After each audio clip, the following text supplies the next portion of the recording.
David Licauco may sinusundo na, sino siya ating kilalanin.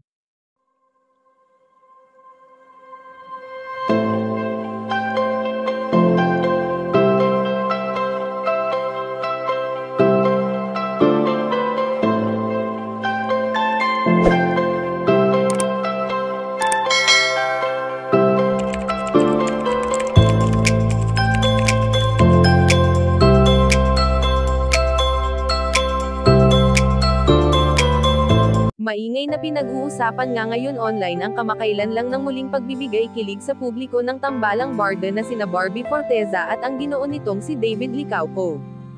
Kung ating mapapansin na animoy may kakaiba sa tinginan ng dalawa lalo na sa tuwing nagkakatitigan sila na talagang kitang-kita ang ningning sa kanilang mga mata.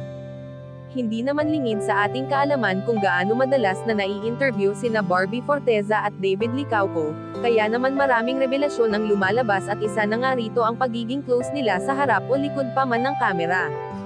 Alam naman natin na parehong iniingatan at inaalagaan ng barda ang isa't isa na minsan nga ay nasabi nila ito sa isa sa naging interview nila na makikita natin ang mga ngiti na lumalabas sa kanilang labi, habang ito ay kanilang sinasabi.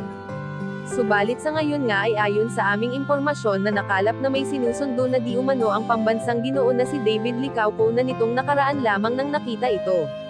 Tanong sa binata kung sino ang susunduin nito, na agad gumiti at sinabing, secret, na alam naman natin kung sino ang babaeng palagi nitong nakakasama. Sa palagiang pagsakay ni Binibini sa motor lalo na noong sila pa ng kanyang ex-boyfriend, kaya naman marami ang nakapagsabi na si Barbie Forteza ang sinusundo nito. Kayong mga ka-chika, anong masasabi nyo dito? Please leave the comment and don't forget to subscribe.